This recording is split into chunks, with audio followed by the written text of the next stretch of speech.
사도신경으로 신앙 고백하십니다. 나는 전능하신 아버지 하나님 전지의 창조주를 믿습니다. 나는 그 유일하신 아들 우리 주 예수 그리스도를 믿습니다. 그는 성령으로 잉태되어 동정녀 마리아에게서 나시고 본디오 빌라도에게 고난을 받아 십자가에 못 박혀 죽으시고 장사된 지 사흘 만에 죽은 자 가운데서 다시 살아나셨으며 하늘에 오르시어 전능하신 아버지 하나님 우편에 앉아 계시다가 거기로부터 살아있는 자와 죽은 자를 심판하러 오십니다. 나는 성령을 믿으며 거룩한 공교회와 성도의 교제와 죄를 용서받는 것과 몸의 부활과 영생을 믿습니다. 아멘.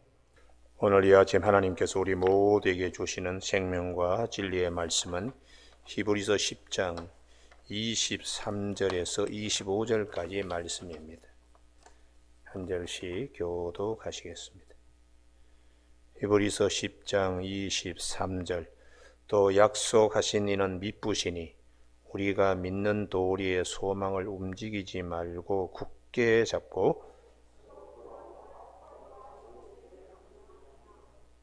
같이 읽습니다. 모이기를 피하는 어떤 사람들의 습관과 같이 하지 말고 오직 권하여 그날이 가까움을 볼수록 더욱 그리하자. 아멘. 오늘 23절에 또 약속하신 이는 미쁘시니 우리가 믿는 도리의 소망을 움직이지 말며 굳게 잡고 언약된 백성의 복이라는 제목으로 말씀을 나누겠습니다. 하나님이 우리에게 주신 가장 큰 축복은 약속입니다. 이것을 우리에게 주신 하나님 앞에 우리는 하나님과의 약속 있는 백성, 언약적 백성이라는 사실을 기억해야 한다고 히브리서 10장 23절에 또 약속하신 이는 미쁘시니 우리에게 언약적 하나님이 계심을 기억하라고 그렇게 말씀합니다. 그래서 우리가 이 젖과 꿀이 흐르는 땅이라고 하는 이 표현이 그 땅에 아주 기름지고 좋아서라는 뜻이 아닙니다. 성경이 젖과 꿀이 흐르는 땅의 제1위적인 의미는 약속이 있기 때문에 조상들과의 언약을 맺은 땅이기 때문에 그래서 젖과 꿀이 흐른다는 말씀으로 표현합니다. 이것은 신명기 11장 9절을 한번 찾아봐야 됩니다. 성경이 말하는 젖과 꿀이 흐르는 땅이 무엇인가? 신명기 11장 9절.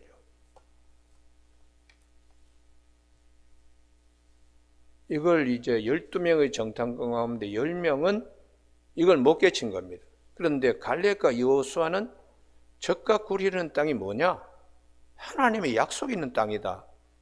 그걸 이제 민수기 14장에서 그걸 말씀을 하는데 신명기 11장 9절 다 같이 읽으실까요? 시작. 또 여호와께서 너희의 조상들에게 맹세하여 그들과 그 후손에게 주리라고 하신 땅 곧 젖과 꿀이 흐르는 땅에서 너희의 날이 장구하리라. 아브라함과 약속한 땅이요 이삭과 약속한 땅이요 야곱과 약속하신 그 약속이 있는 땅이라는 것이. 그러니까 우리가 이 하나님의 복된 백성의 첫 번째 것은 하나님의 약속이 있는 백성이라는 거죠. 하나님의 약속요. 그래서 그 약속이 있는 땅이니까 하나님이 어떻게 하시나? 신명기 11장 12절에 내 하나님 여호와께서 돌보아 주시는 땅이라. 돌보아 주시는 땅이라. 그러면 우리가 언약적 백성도 하나님이 돌보아 주시는 백성이라. 돌보아 주시는 백성이라. 우리가 이 믿음의 반열에 우리가 서야 하기 때문에 하나님은 정말 그 약속에 있어서 우리가 정말 신실하신 미쁘신 하나님이시다. 그러니까 하나님의 이 약속 이걸 우리는 의심한다든지 부인한다든지 혹은 또 잊어버린다든지 이렇게 해서는 안 된다는 것이 성경 전체의 흐름입니다. 주님께서도 너희가 내 안에, 내 말이 너희 안에 거하면 무엇인지 원하는 대로 구하라. 요한복음 15장 7절에서, 그리고 요한복음 14장 21절에서 나의 계명을 지키는 자라야 나를 사랑하는 자니, 나를 사랑하는 자는 내 아버지께 사랑을 받을 것이요 나도 그를 사랑하여 그에게 나를 나타내리라. 이렇게 말씀하고 계십니다. 우리가 이 신명기 11장 9절의 말씀, 젖과 꿀이 흐르는 땅, 하나님의 언약에 따라서 우리가 그 땅에 언약적 백성이 언약에 따라서 주신 땅 위에 하나님의 나라를 건설하는 이제 그런 귀한 말씀을 하시는 거죠. 그래서 애굽과 다르다는 것입니다. 신명기 11장 10절에 내가 들어가 차지하려 하는 땅은 내가 나온 애굽 땅과 같지 아니하니, 거기에서는 너희가 파종한 후에 발로 물대기를 채소밭에 댐과 같이 하였거니와, 수차를 나일강에 물을 수차를 돌려가지고 밭에다가 물을 대는데 그게 발바닥이 다 부르트기까지 하더라도 또 오후에 햇빛이 쫙 이렇게 비치면은 아침에 물 준 모든 채소밭이 또 채소가 시들시들 말라버립니다. 그 다음날 다람쥐 쳇바퀴 돌듯이 그렇게 인간의 노력으로 하는 땅과 틀린다. 11절 너희가 건너가서 차지할 땅은 산과 골짜기가 있어서, 이게 산과 골짜기라도 하늘에서 내리는 비를 흡수하는 땅이에요. 너희들이 물 주는 게 아니고 하나님이 이 땅에 물 준다는 것이, 할렐루야. 그건 지중해의 습한 바람이 밤에 이제 와서 뿌립니다. 뿌리면은 그 이스라엘 땅에 이스라엘 백성들은 밤에 잠잘 때 하나님이 포도밭이고 감람나무고 전부 다 이 지중해의 습한 바람이 밤에 이 습기를 갖다가 뿌리기 때문에 우로의 복이라고 그들은 그렇게 이제 설명을 하는 것이죠. 여러분, 오늘 아침에 우리 새벽기도 나오신 우리 교우들에게 언약적 백성의 복이 있기를 바랍니다. 할렐루야. 그래서 내가 자더라도 하나님은 일을 하시는 거예요. 나는 졸기도 하고 자지만 우리 하나님은, 이스라엘 하나님은 졸지도 아니하시고 주무시지도 아니하시고 주의 백성들을 주님께서 돌보아 주시는 하나님, 언약적 백성이기 때문에 그러합니다. 오늘 아침에 그래서 우리가 하나님의 말씀은 절대로 변개함이 없다. 인간의 약속은 수없이 바뀌고 만들어 놓은 헌법도 수없이 인간의 욕심에 따라서 뭐 그냥 뜯었다가 고쳤다가 붙였다가 뺐다가 뭐 수없이 하잖아요. 그러나 하나님 말씀은 1.1획도 틀리지 않기 때문에 한 획도 더 보태거나 빼지 말라고 성경은 요한계시록 이 제일 마지막 장에서 그렇게 말씀을 하시면서 주님이 오셔서 그럽니다. 천지는 없어질지라도 내 말은 없어지지 아니한다. 하나님의 말씀은 절대로 변개함이 없다는 거예요. 그래서 이사야 40장 8절에서 풀은 마르고 꽃은 시들지만은 여호와의 말씀은 영영이 서리라. 그렇게 우리에게 하여튼 이 말씀에 대한 전적인 신뢰와 말씀으로 하나님이 우리에게 약속한 것을 우리가 붙들어야 된다는 것을 성경은 수없이 말씀하십니다.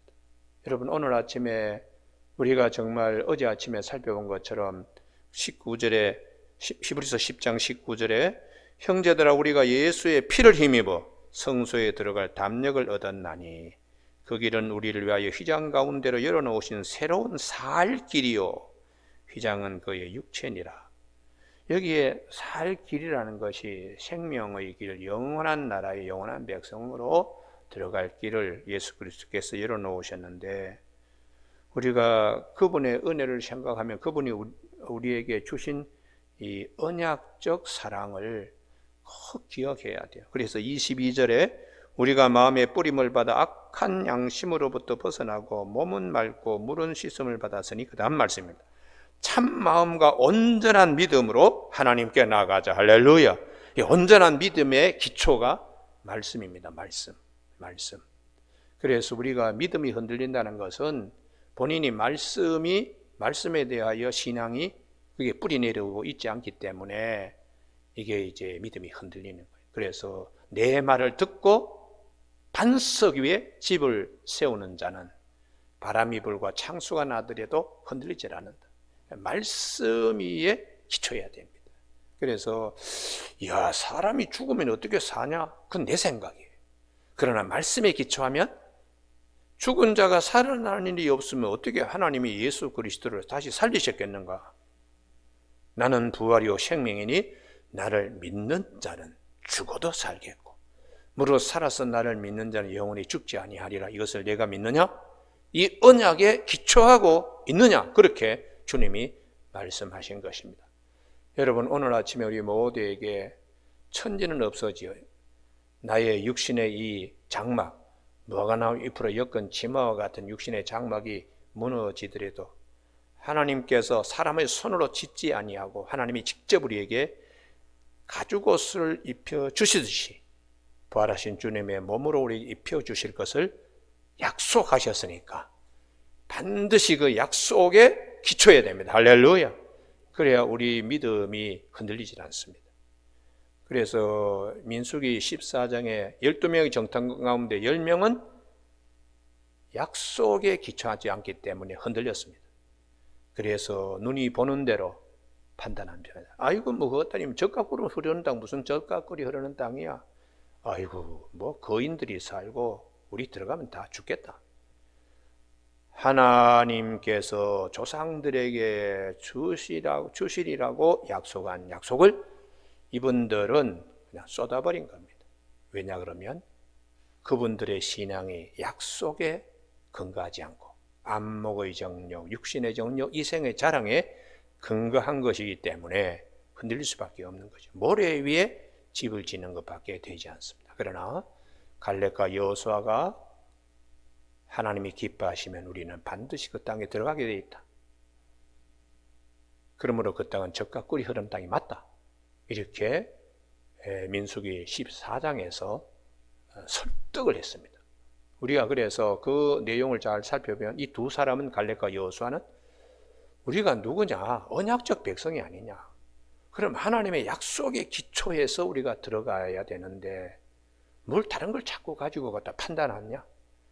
무조건 믿어야 된다. 그래서 우리가 이 홍해바다 앞에서는 막 그냥 사람들이 벌떼처럼 그냥 막 모세에게 달려들었어요. 뭐 애굽에 매장지가 없어서 여기 와서 우리를 수장시키려고 그러냐 뭐 이렇게 했는데 이 요단강을 건널 때는 아무도 궁시렁궁시렁 하지 않았습니다. 제사장들에게 하나님이 너희들의 법궤를 메고 요단강 물을 밟아라.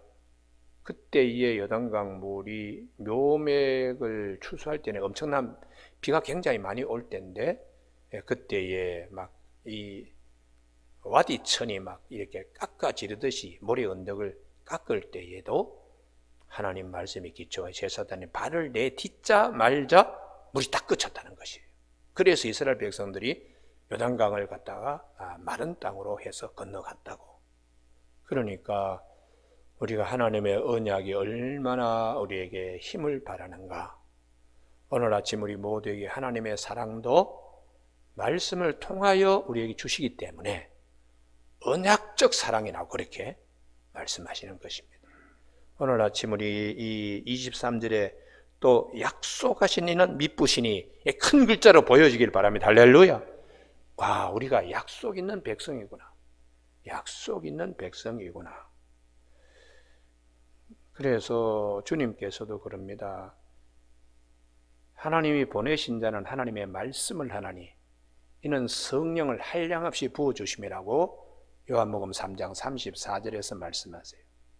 그래서 주님이 살리는 것은 영이고 육은 무익한데 내 말이 곧 영이요 생명이라고 할 때에 많은 사람들이 이게 무슨 말인가 하고 다들 갔을 때 주님이 제자들에게 너희들도 가려 그러느냐. 그때 제자들이 이렇게 고백합니다.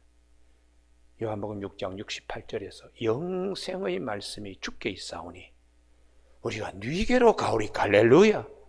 그러니까 예수님을 따르는 것은 언약적 관계에서 제자가 되는 것입니다. 주님의 모든 말씀을 따르는 것이 주님의 제자입니다. 기적을 보고 따르는 것이 아닙니다. 또 무슨 능력을 보고 따르는 것이 아니고 주님의 약속을, 주님의 가르침 보고 따르는 예수 그리스도의 제자. 그래서 우리가 요한복음 3장 34절과 6장 68절을 아주 주목하여 암송을 해야 됩니다. 하나님이 보내신 자는 헛된 소리 하면 안 됩니다. 하나님의 말씀을 하나니. 설교 시간에 30분 설교하는데 25분이 세상 얘기, 그냥 어느 박사가 무슨 책 속에서는 이따오 소리를 하고 저따오 소리를 하고, 이 강단이 그렇게 그냥 하라는 거. 목사 무슨 지식 자랑하고 교인들 세속적인 지식 주입하라고 강단 세운 게 아니에요. 하나님이 보내신 자는 하나님의 말씀을 하나니 이는 성령을 한량없이 부어주심이라. 할렐루야. 성경책을 영해하기도 급급합니다. 그런데 무슨 누너 박사가 최근에 무슨 책을 내어서 어떻게 얘기했다고? 그게 구원과 무슨 상관이 있어요? 그게 하나님의 언약과 무슨 상관이 있느냐고요. 오늘 아침 우리 모두 아름다운 동산교회 새벽교인들은 하나님과 나 사이에는 언약적 관계라는 걸 꼭 기억하셔야 돼요. 주의 말씀에 항상 모든 걸. 그러니까 우리가 말씀 받으라고 자꾸 얘기하잖아요. 말씀 받으라고. 제가 어릴 때에 목사님들이 꼭 설교하기 전에, 자, 여러분들 마음을 활짝 여시고 자, 말씀을 받으세요. 마음의 문을 활짝 여시고 말씀을 받으세요. 그렇게 목사님들이 많이 말씀을 하시더라고요. 지금은 그렇게 말씀하는 분이 없어요. 또 그렇게 말씀하면은 저분은 무슨 그냥 마음의 문을 활짝 열고 말씀 받으라 그러냐. 그렇게 이상한 분위기로 지금 교회가 많이 뒤틀려 있습니다. 그러나 우리가 시간이 지나고 보면은 참 그때의 그 목사님들이 영성이 깊었다. 그 시대에 그 참 믿음 생활 하신 분들이 참 깊은 믿음 생활을 했다. 이렇게 회상되어집니다. 여러분, 오늘 아침에 우리가 23절에 또 약속하신 이는 미쁘시니. 할렐루야. 이게 큰 글자로 보여져야 돼. 큰 글자로. 우리가 믿는 도리의 소망을 움직이지 말고 굳게 잡고, 하나님의 언약을 굳게 잡고, 룻이 나오미의 치맛짝을 놓지 않고 붙들고 베들레헴까지 오듯이 우리가 주님의 언약을 굳게 잡는 아침이 되기를 주의 이름으로 축원합니다. 두 번째는 24절에 서로 돌보아 사랑과 선행을 격려하며 서로 돌아보아. 이게 무슨 말인가? 이게 한 가족, 한 식구, 신앙의 공동체의 말씀 공동체일 뿐만 아니라 24절에 서로 돌아보며 격려하는 공동체입니다. 무엇을 격려하나? 사랑과 선행을 격려하는 거지요. 그러니까 교회는 주님의 몸입니다. 우리 각자는 그분의 지체입니다. 그래서 에베소 1장 23절에 교회는 그의 몸이다. 고린도 전서 12장 27절에 너희는 그리스도의 몸이요 지체의 각 부분이라. 몸 가운데는 분쟁이 없고 오직 여러 지체가 서로 같이 돌보게 하셨느니라. 이게 하나님의 권속 식구들이기 때문에 누가 보이지 않으면 그분이 요즘 어디 아픈가? 또 가정에 무슨 일이 있나? 하고 마음이 쨍하잖아요. 우리가 사실은 일가 친척들이 있습니다. 부모, 자녀. 그러나 교회에서 만나는 횟수보다 1년에 특별한 일이 아니면은 잘 만나지질 않아요. 그리고 전화로 뭐 무슨 일이 나. 그러나 교인들은 아침 저녁으로 그냥 만나니까 궁금하죠. 이게 예수 그리스도 안에서의 새 가족입니다. 할렐루야. 누가 내 아버지며 너 어머니며 누가 내 누이고 형제냐? 여기 있는 사람들이 내 어머니고 내 가족이다. 예수님 앞에 있는 자들이 예수 가족이라는 것이. 그래서 우리가 신앙생활할 때 아주 중요한 것이 교회입니다. 왜냐 그러면은 교회는 주님의 몸이고 우리는 그분의 지체이기 때문에 교회 없이 혼자 신앙생활 하는 분들은 성경에 위배되는 신앙생활이라고 봐도 과언이 아닙니다. 공동체적 신앙생활을 성경은 우리에게 말씀합니다. 그래서 창세기 49장에 야곱이 죽을 때 12아들에게 유언하는 거 보면 너희들이 다 한 가족이다. 나중에 시간이 지나가면 12지파가 되더라도 너희들이 다 한 식구야. 하나님의 언약적 백성으로서의 한 식구야. 모세가 신명기 33장에 죽을 때의 유언이 각 지파에 대해 축복도 하고 쭉 이렇게 합니다. 그게 내용이 뭐냐? 너희들이 다 하나님의 한 가족이라는 거예요. 너희들이 다 하나님의 한 가족이다. 그런데 이제 역사가 흐르면서 뭐 그냥 싸우고 다투고 했잖아요. 다윗이 비로소 통일 12지파를 통일함으로 다시 하나님의 가족, 하나님의 나라를 그가 회복한 것입니다. 그리고 시간이 많이 갔습니다. 예수 그리스도께서 오심으로 우리 모두가 유대인이나 이방인이나 예수 그리스도 안에서 한 가족이 되게 주님이 하신 것이죠.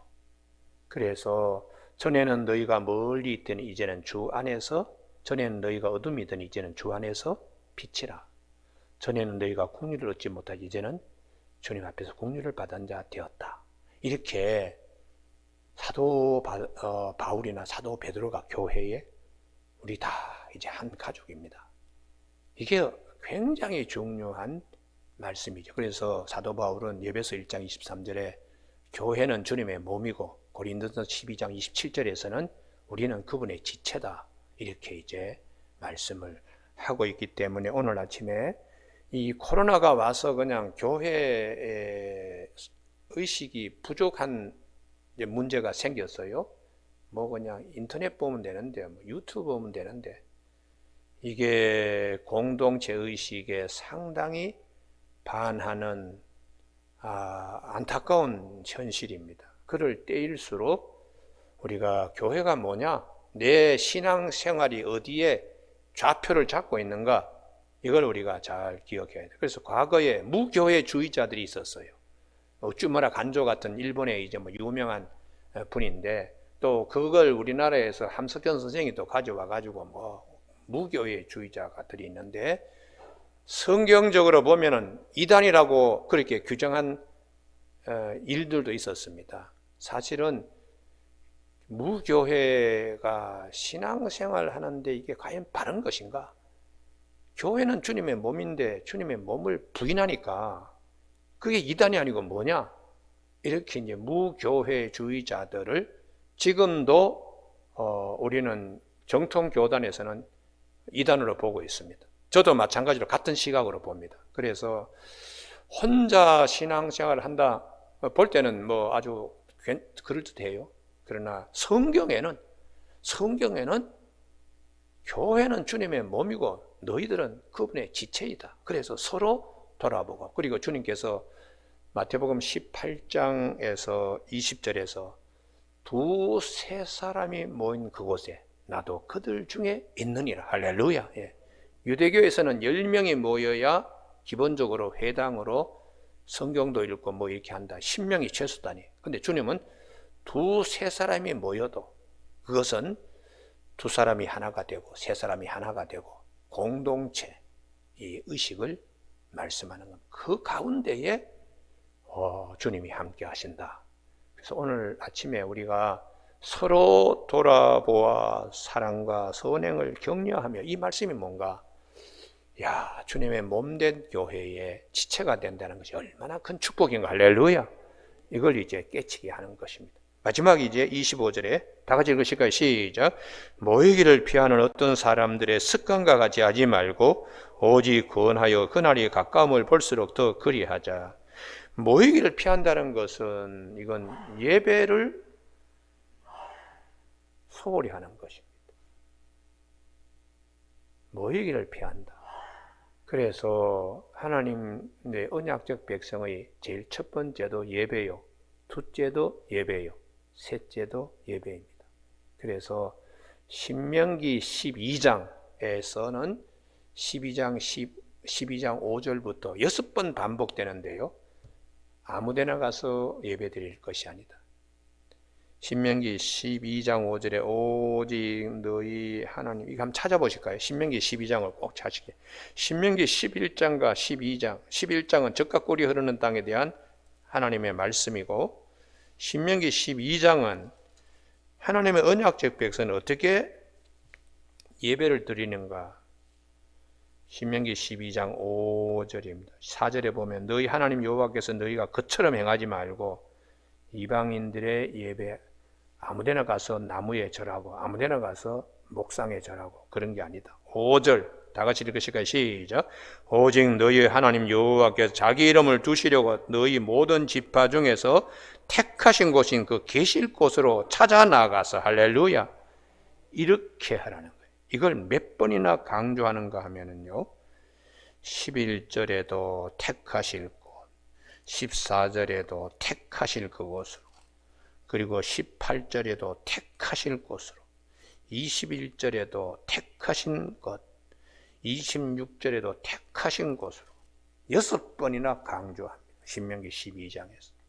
그럼 택하신 곳에 나가서 12장 6절에 보면 여러 이제 제사도 드리고 예물도 드리고 이렇게 하고 7절에서 너희 하나님 여호와 앞에서 먹고 너희 하나님 여호와께서 너희 손으로 수고한 일에 복 주심으로 말미암아 너희와 너희 가족이 즐거워할지니라. 할렐루야.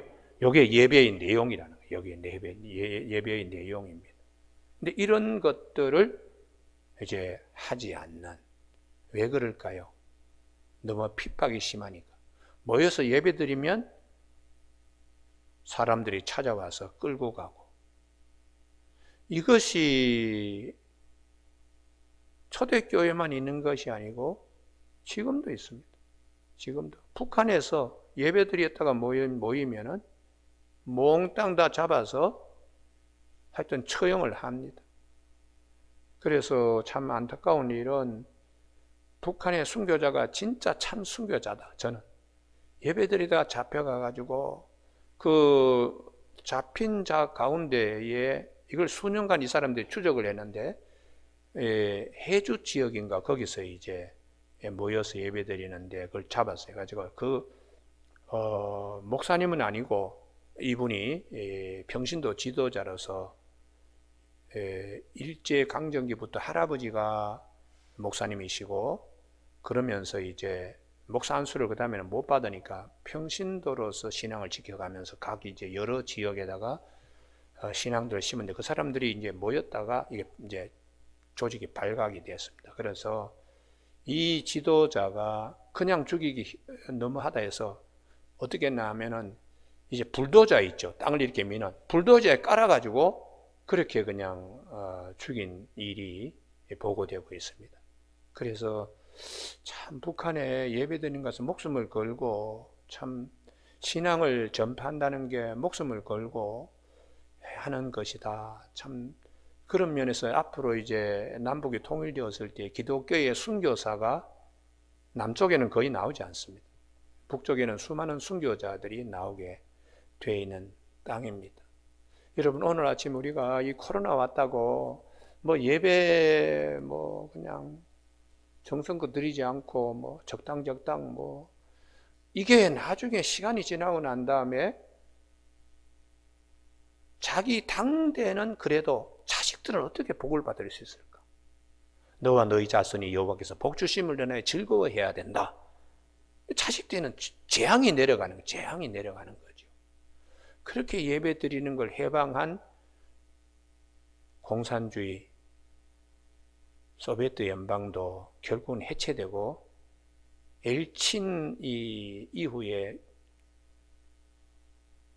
러시아 정교회가 지금 여기저기서 그냥 요원에 불길이 일듯이 기독교 신앙이 회복되고 있습니다. 예전에 러시아 정교회 그 예배당에 뭐 탱크도 갖다 놓고 전쟁 박물관 다 만들었는데, 그래도 할머니가 손주 붙들고 기도하고 한 것들이 70년의 공산주의자들이 없애지 못했습니다. 지금은 러시아에 가면은 정교회에 그 예배가 한 2시간씩 갑니다. 2시간씩 서서 예배 드리는데, 이게 참 그 순교 박해하는 가운데서 신앙은 더 든든히 지켜가게 되는 걸 보게 됩니다. 여러분, 오늘 아침에 이 모이기를 피하는 어떤 사람들의 습관과 같이 하지 말고, 교회 안 가는 걸, 예배 안 드리는 걸 밥 먹듯이 하는 사람과 같이 하지 말라는 것이. 오직 권하여 그날이 가까움을 볼수록 더 그리하자. 주님이 오시고 주님 앞에 설 것을 기억하면서 종말론적인 신앙을 우리는 가져야 됩니다.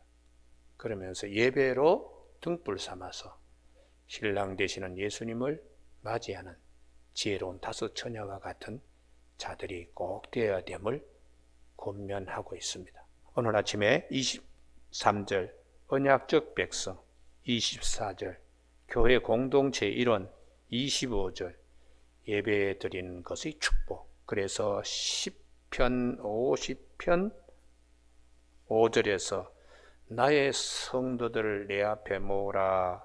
그들은 제사로 나와 언약한 이들이니라.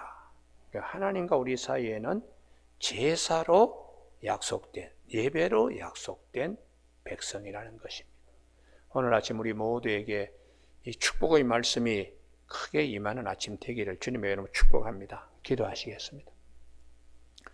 하나님 아버지, 언 땅에 서서 발이 얼어가더라도 우리는 언약적 백성임을, 주님의 몸된 교회의 지체임을, 예배를 잘 드림으로 우리와 우리 자손들이 복을 받는 귀한 하나님의 사랑과 진리의 말씀에 우리가 든든히 설 수 있도록 도와주시길 원하옵고 예수님의 이름으로 기도드립니다. 아멘.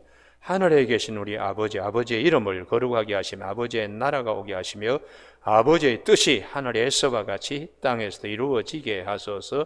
오늘 우리에게 이루어갈 양식을 주시고 우리가 우리에게 잘못한 사람을 용서하여 준 것 같이 우리 죄를 용서하여 주시고 우리를 시험에 빠지지 않게 하시고 악에서 구하소서. 나라와 권능과 영광이 영원히 아버지의 것입니다. 아멘.